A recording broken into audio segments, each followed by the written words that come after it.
In an old village, there lived a priest named Elijah, a man renowned for his deep knowledge of the Kabbalah, the mystical teachings hidden in ancient Jewish texts. His wisdom was revered, but with his profound understanding came a warning. The secrets of the Kabbalah held great power, and those who misused them risked their very souls. One day, Elijah returned home unexpectedly, only to find his beloved wife in the arms of another man. Overcome with heartbreak and betrayal, he fell into a rage.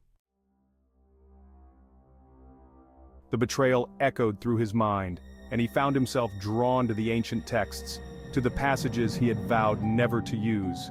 There, in the dim light of his study, he opened his Sefer Yetzirah, the Book of Creation, a text said to contain the language of creation itself. Elijah began to chant the words, his voice low and filled with a dark, binding fury. His mind swirled with images of crocodiles, creatures that lurked beneath the water waiting to strike. He whispered the final fateful words, Tiye li tanyin bashar bshari, nepesh nepeshai. Become for me a reptile of flesh from my flesh, a soul bound to my soul. The air grew thick and cold as the forbidden incantation took hold.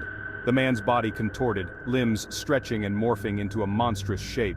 Scales appeared where skin once was, his mouth elongated into a snout, and his cries of horror faded into the guttural hisses of a creature not fully human, not entirely animal, a crocodile.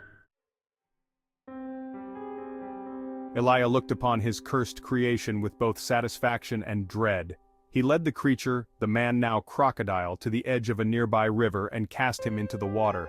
As the crocodile splashed into the depths, the priest felt an unnatural silence settle over the scene. He whispered a final binding spell, Tsalmvot Inpesh, Invokria, Lenetza Tihye Havla, soul of a stranger, cursed in shadow, bound forever.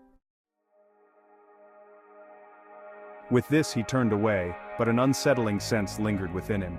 The Kabbalah warned of the dangers of using these spells out of anger or revenge, yet Elijah had ignored it. As days passed, strange occurrences began to haunt the village.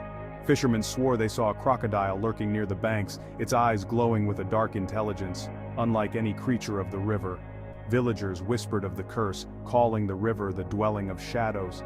Some claimed that the crocodile still had the memory of the man trapped within, waiting for revenge. Each night, Elijah was haunted by dreams of a shadowy figure, eyes like burning embers, whispering from beneath the water, "Release me." Realizing the gravity of his actions, Elijah sought a way to reverse the spell.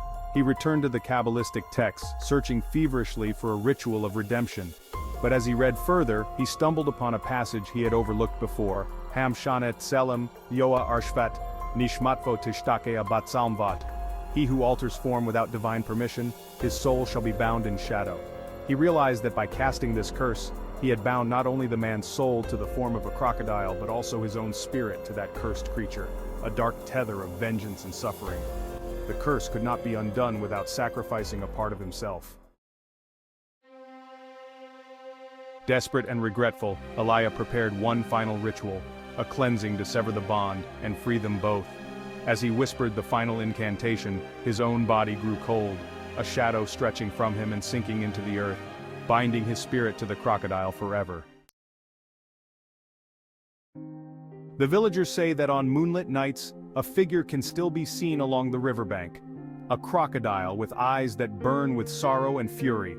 And behind him, the shadow of a man watches, never able to free himself from the dark forces he once unleashed. Subscribe to my channel for more historical stories of magic and horror.